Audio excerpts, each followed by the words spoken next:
Right off the top, Washington reacts to a stunning proposal from President Donald Trump to, quote, take over Gaza. The announcement came during a joint press conference yesterday alongside Israeli Prime Minister Benjamin Netanyahu. Some context for you here. Israel and Hamas are still negotiating phase 2 of the hostage and ceasefire deal.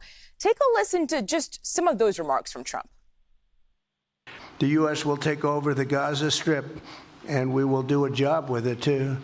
We'll own it and be responsible for dismantling all of the dangerous unexploded bombs and other weapons on the site, level the site and get rid of the destroyed buildings, level it out, create an economic development that will supply unlimited numbers of jobs and housing for the people of the area.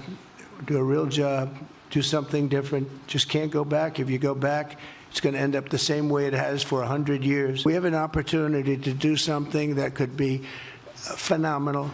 And I don't want to be cute. I don't want to be a wise guy, but the Riviera of the Middle East, this could be something that could be so bad. This could be so magnificent.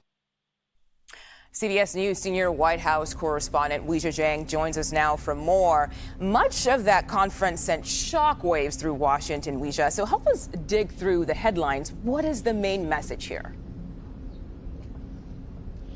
Well, I think that it was by design meant to create a sort of distraction and meant to decorate the real fundamental message of what President Trump was saying here. At the root of it, he's saying that the U.S. supports the permanent resettling and removal of the 2 million or so Palestinians who currently live in Gaza and call it home and do not want to leave.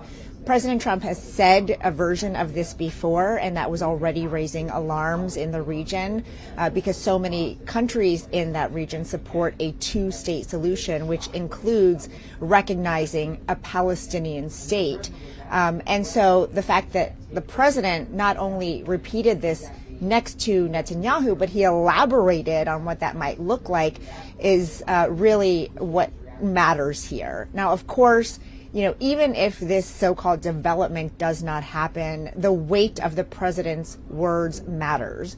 And, people take him very seriously, especially in that region. So it begs a lot of questions about how this could even happen. But the president was not able to answer some of the most basic questions, like what gives him the authority to take over a sovereign territory and what would happen to the 2 million people who are displaced there. So, to answer your question about what we know about how this would all work and the logistics, the legality, there's a lot left to be answered. And I think we really should point out that even though he's talking about rebuilding Gaza, there's an important phase that you mentioned, phase 2 of the ceasefire agreement that has to happen first. And that's the end of the war. That is a permanent ceasefire that is returning all the hostages and that is removing all the Israeli troops from Gaza. Now, if that doesn't happen, it's kind of a moot point to talk about rebuilding it. And I can tell you that very little was said by Netanyahu and Trump about that critical phase 2 ending the war. And Weijia, you mentioned some very important points there. We're talking 2 million Palestinians who obviously do not want to leave. And you also talked about logistics and how it's impossible right now to know how to get this done. Did the president mention any plans about how to move forward with that proposal? Well, he says that he is convinced that countries like Egypt and Jordan will take the Palestinians, even though those countries have repeatedly and publicly and even in a formal statement said that they are not going to do that because they are among the countries that recognize a two-state solution. And so it seems that, the president is talking about ways that he could pressure these countries, and perhaps that's withholding U.S. aid. Perhaps it's another move that he hasn't made public yet. That's only speculation because those countries do receive American aid. And so that is one part of it, is where these people would go. The other part is how you get them to leave. And he wasn't able to really answer that. But in terms of, again, the cost of this for America, in terms of all the manpower, equipment, the time it would take, and also what's in it for America, those things are, still to be determined.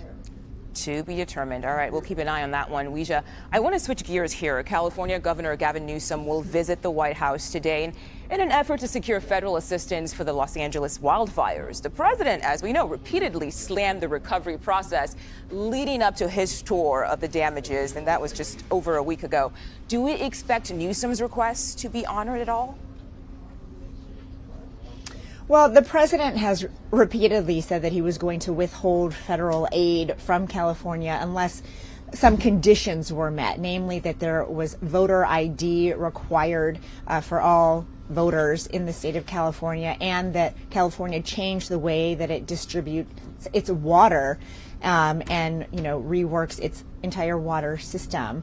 But it's difficult to tell whether that will actually if California will be held to those standards, because a public spat in semantics is very different, we have seen, than what actually happens in practice. As an example, you're right in that the president was slamming Newsom, who he called Governor New Scum, before that visit. But then when they met on the tarmac, you see right there, they had a warm embrace. There's the president putting his arm around Newsom, and then they had a productive meeting. And, the governor has said that he's really trying to approach this from a more cooperative way. And so obviously he'll make that request today here at the White House, and we'll see what President Trump has to say about reimbursing California for the $2.5 billion it is spending to recover from those fires. Wow, a lot of money there. Weijia Jiang, thank you so much for joining us on the stream today.